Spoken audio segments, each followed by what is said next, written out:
Hey, hello, and welcome to the show. It's me, JP. And here we are, again, ready for JP's product pick of the week. Are you with me? All right, let's do this.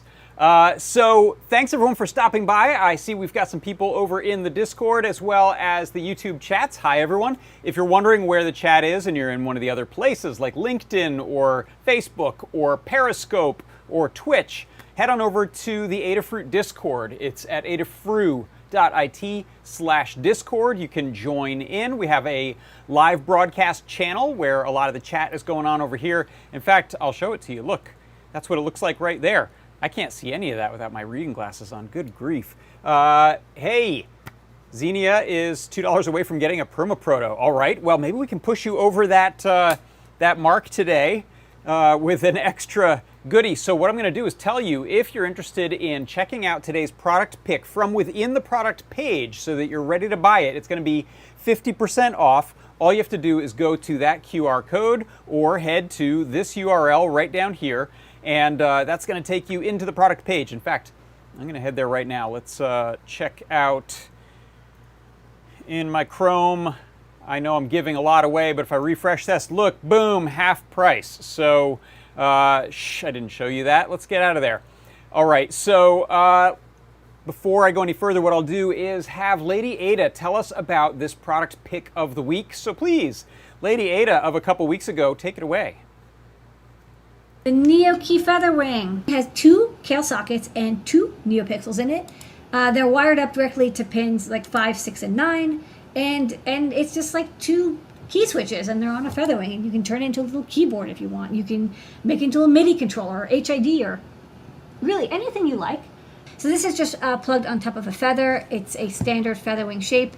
It'll fit on any feather we have. You can plug in any MX compatible switch you like. And you can see there's nice bright NeoPixels that shine through. And we use Kale sockets, and there's a little reset button as well, so you can reset the board. You can also change which pins the NeoPixel and the switches are connected to, if you wish. There's little jumpers on the bottom. Unplug this so you can show you. There's a little jumper. You can cut this and rewire if you want to, but I kind of picked what I thought were pretty good defaults. And then you put whatever keypad you want on the top, and you're good to go. And then the NeoPixels are tied together in a row, so it just looks like an LED strip of like 2 NeoPixels, basically. They're not, even though like it only turns off when I don't press it, they're not actually connected. I have a little bit of code that's reading the key presses and changing, which ones are lit. So they're independent elements. I want to make that clear.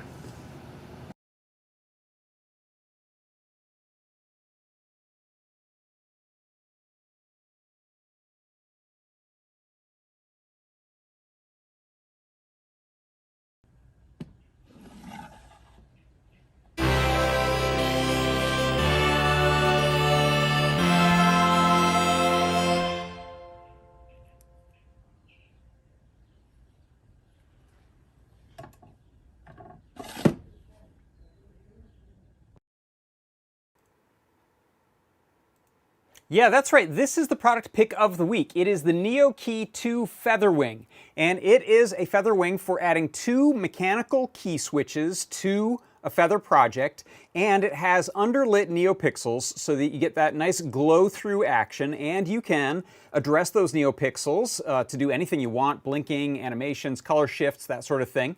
And these are socketed, so what that means is I can take a couple of my favorite mechanical key switches. Here I've got some clicky, oh no, these aren't the clicky ones, these are linear reds. I can take a couple of mechanical key switches and press those to the sockets in here. No soldering required. That means that you can pull them off and use different key switches anytime you want to change something out. What I want to do actually is just show you the kind of assembly that you'll go through putting this together first thing. So I'm going to switch to a down shooter here. And I'll just go up in the corner there myself. Okay, so here you can see, I've got it upside down. This comes with header pins that you'll solder in. So there is that soldering required. Once we get those headers soldered in, though, this will set down into a feather. I'll show you that in a second.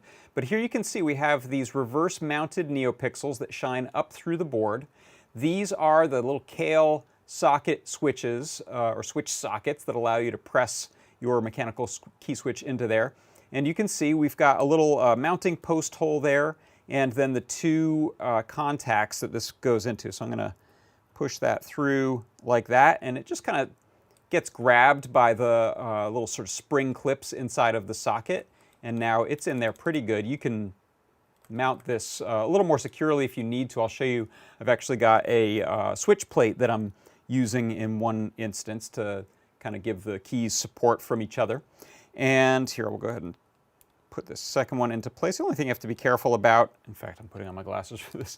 The only thing you have to be careful about is not bending these little legs here. So you do want to line them up nicely before pressing that in there. So you can see that'll press into place, and that's in there pretty snugly now. You'll notice also this has a stemma QT port on it so that you can add other things. It actually allows you to then add on a rotary encoder or a display or something like that without needing to stack the feathers. So that's kind of nice. It lets you add other peripherals right there. And in this case, I've got a Feather NRF52840. This is a Bluetooth Feather. And I have, you can see I've got a little battery on there. This thing's still running. I probably shouldn't do this, but I'm gonna, because I have an active Bluetooth connection going that I want to preserve. So I've pressed this in here. I probably, yeah, we'll get it to light up just by starting it up there. Boy, those are bright. Let me tilt those down a little bit. This is a demo you may have seen me do before. So what's happening here is I'm using these to trigger MIDI over Bluetooth. So here you can see I've got,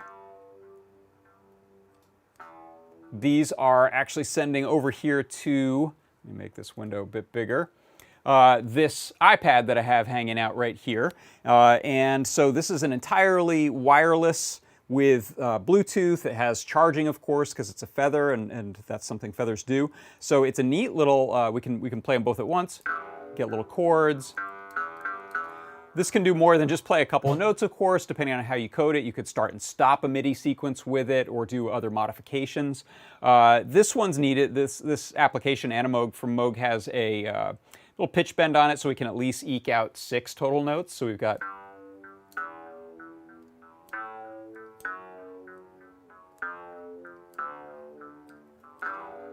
yeah, that's a lot of fun. And this actually frees you up because this is a,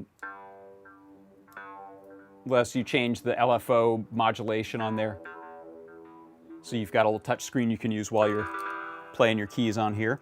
And so the sort of more direct, that's kind of an interesting use of it, but really one of the more direct uses of this is to create a little macro keypad. So I want to show you a little demo I put together right here. Let me line this up a little better, and let's connect those keys.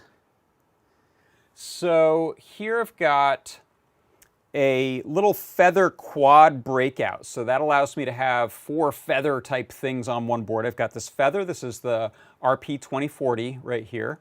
Then I have a Feather OLED 128 by 64. And then over here I have a little MIDI breakout, which I'm not using for anything.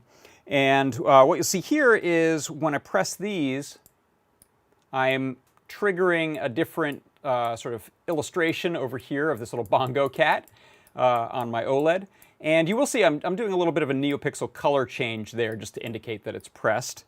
And these are actually being used right now to send out the numbers 1 and 4. And the reason I picked those is that in my broadcast software here, if I hit the 4 key, that's a hotkey to bring up one of my images, so that's the FeatherWing itself. And this will switch me back over to my camera view. So you can see this works as kind of a neat little macro key camera switcher right there. And I get my little bongo cat to bing, bing, bing, bing, bing, bing, bing, bing, bing, bing, bing, bing, bing. I probably should have had that for the music demo, but I didn't. And so I wanted to show you, take you kind of through the code of that, how that works. So let's bring up Adam, and I can bring up these 2 little views here so you can still see these. It's of course going to switch my camera if I use it, so I won't actually use it. All right, so if we take a look here at this code, the things that matter. There's a lot going on because I'm doing HID, I'm doing the OLED display, I'm reading the keys, I'm doing NeoPixel. But if you break it down into its little constituent parts, it's nothing too tricky. What I do is I import some libraries including time, board, so I get the pin definitions, bus I/O, so I can do some I2C stuff. That's how this screen, this little OLED display, is triggered or is controlled from the Feather, is over I2C. I'm importing the debouncer, which is a really nice way to use the keys, and then USB HID, so I'm sending the keyboard commands over my USB cable, and the Adafruit HID for keyboard and key code, which allows me to either type in numbers, space bar, control, kind of anything that's a key code on your keyboard. And then I'm also bringing in display I/O, terminal I/O, NeoPixel, so I can control the colors there, the display driver, and image load, and that's how I'm doing this little bongo cat thing. If you watch on my screen right now, I'll add a little comment code right there. When I press these keys, since this has focus right now, and not my broadcast software, you'll notice the camera isn't changing, but I am using it just to type in a 1 and a 4. So those could be set up to do anything you want pretty much with HID, including more complex things like keyboard combos. So you could have a command, option, control, shift, number, and all of those could be grouped into a single key press, which is how macro pads are often used. Let's see, so next thing I'm doing is setting up the display. I'm setting up the keys, and this is how you'll see I'm using the FeatherWing, the NeoKey 2 FeatherWing. It has the keys on buttons, pins D5, digital 5, and digital 6. So you can see I set those up as a digital input with internal pull-up resistor. And then the debouncer is set as an object called key A and key B. And then we'll check for those with little debouncer updates in the bulk of the program. I'm setting up the NeoPixels, and again, here you can see this is just controlled over pin D9. So pin D9 effectively has a 2 NeoPixel strip connected to it, and so those are 0 and 1, those two NeoPixels right there. And you can see I've set them to a pretty low brightness. It doesn't take much. I've got them at 0.15. And then I'm setting them initially to red and blue. And then I'll be toggling that. You can see I toggle to sort of white color, a little dimmer white. It's a little bluish on this camera, but you can see that those are changing when they get pressed. Let's see, then we set up I2C, and I'm setting this up, a little trick from Toddbot. He said, hey, you can go with the default 100 megahertz, or you can go with a 400 megahertz on the I2C bus, so you might get better performance out of that display. And it did improve the bongo cat animation speed there, which was nice. Continuing to set up the display there. Sorry, it's overheating in here. I'm going to turn on the air. The next thing I'm doing is setting up my bitmap, and so I've essentially got 3 images, the cat with its hands up, with the right hand down and the left hand down, or paws. So those are 3 images that I've actually put into one sprite sheet. So when we're displaying the different images, it's essentially just sliding this sprite sheet with the tile grid. And here's the tile grid setup. You can see there it sets a width of 3 tiles by 1 tile high. And I'm saying each tile is that 128 by 64 dimension, which means it just slides to the appropriate one when it needs it. And it does it very quickly. Initially, I show just the both hands up, which is tile grid 0. Then let's see, we're creating some more of the hierarchy of the display and then showing it. And then I print a little message to myself in the serial port. And then this is all that happens right here. This is the entire loop of the main loop of the program, which is using the debouncer. We just check for updates on key A and key B just to see, has it gone from high to low or low to high, or is it just sitting still? So this measures, it's an edge detection. It measures a change. And that's that moment when you press a key. That's when I'm changing to this sort of whitish color, this 111111, sort of a dim white. I show the NeoPixel change, then I send the key code. So here this says key code 1, that's why it types a 1 when I press this one. We could change that to something else. So for example, let's do left arrow with that key, and we'll do right arrow with the other key. I'll hit save. Hopefully that worked. And now we should see I can use these as arrow keys, which is great for certain types of like 2-button rhythm games, for maybe controlling the position of a video edit playhead or a music edit playhead if you're trying to sort of precisely move around or shift something pixel by pixel. That's kind of a nice little dedicated pad for that. And you can also do more sophisticated things like have a Control-C, so just a 1-button copy, and a Control-V for a 1-button paste. You can do a lot with just a couple of buttons, which is nice.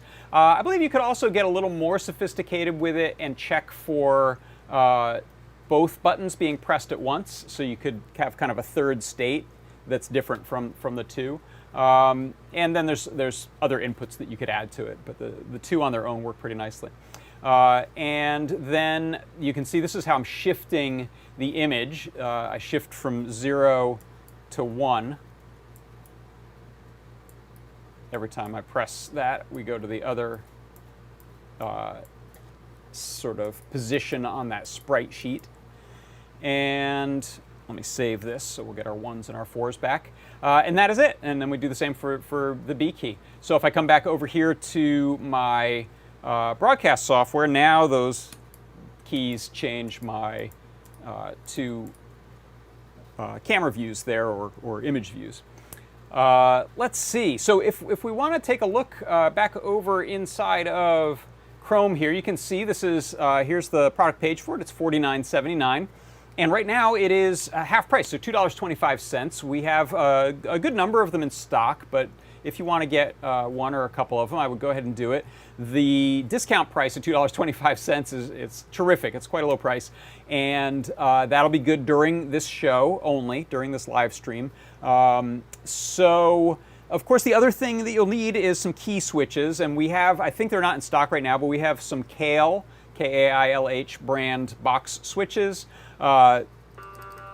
These are some linear ones, these red ones here.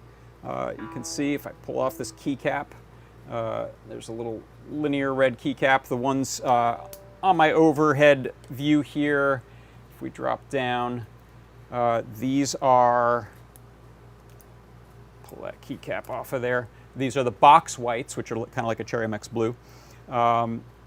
And press that again there. It's still working. Let's jump back over there. Oh, there we go. That's a good view. And keycaps. So we have a couple different kinds of keycaps in the store as well. Again, those might not be in stock right now, but you can sign up to get alerted when they are. There's a picture of some of the keycaps. Got the little kitty paw keycaps as well, which are kind of fun. And let's see. If you want to use these, you can just kind of head to the CircuitPython Essentials and look up using keycaps there, or any of our other keycap or key switch learn guides. So I think if we look up key switch, there should be some code for this Trinky. I believe there's a learn guide for that one out, and the code will be very similar, but rather than use board switch, you'll use board, what did I say, D5 and D6, I think it is. So this is the OLED I'm using, if you'd wondered. The 128 by 64 OLED works really nicely. Here's a little bit about the tile grid. If you look up Carter Nelson's CircuitPython display support using Display.io, that's where I got some of the code for doing this tile grid thing, sliding around a sprite sheet essentially. And there's the feather I'm using. It's the RP2040. These are out of stock right now too. These are real popular. They're very inexpensive for what they are, especially being a feather with charging and all the other features that are on there. So this is probably worth hitting the out of stock alert, put your email in there, and you'll find out when those are in. But the nice thing is this will work with pretty much any feather. You can see this is the case of having it stacked on top, or we can use any of these doublers or quadruplers or triplers to put them onto a single level. One other thing I wanted to show, which I haven't had time to print one of these myself, but the one of the inspirations for this type of project is, let me find the right camera views that work here.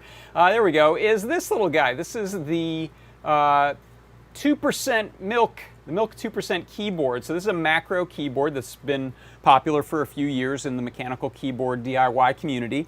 You can see it looks like a little carton of milk.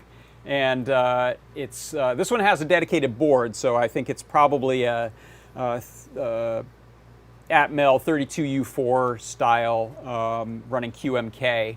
It might be an STM, I'm not sure what, but it's kind of an all-in-one board.